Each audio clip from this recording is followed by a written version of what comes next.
അപ്പോൾ ഗൈസ് നമ്മൾ വീണ്ടും ചലഞ്ച് വീഡിയോ വന്നിട്ടാണ്. ചലഞ്ച് എന്ന് വെച്ചിട്ടുണ്ടെങ്കിൽ 3 ബോക്സ് ഉണ്ട്. അതിൽ ഒരു ബോക്സിൽ ഉപ്പുവെള്ളം, ഒരു ബോക്സിൽ പുളിവെള്ളം, ഒരു ബോക്സിൽ ജ്യൂസാണ് വെച്ചേക്കണത്. ഇതിൽ ബലൂൺ ഇറിപ്പിച്ച് വേഗം പൊട്ടിക്കണം. ആ പൊട്ടിച്ച ഫസ്റ്റ് ആൾക്ക് ഇതിൽ ഇഷ്ടമുള്ളത് എടുക്കാം, ബാക്കിയുള്ളത് അവന് കിട്ടും, ബാക്കിയുള്ളത് കിട്ടും. അങ്ങനെയാണ് ചലഞ്ച്.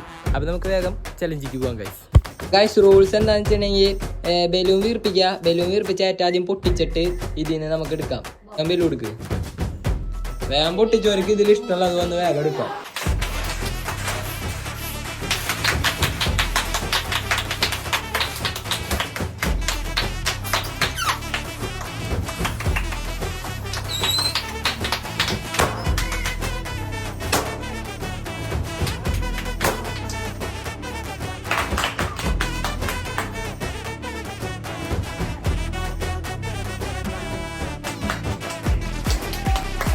അപ്പൊ ഗൈസ് ഇന്നത്തെ വീഡിയോ ഇത്രയുള്ളൂ.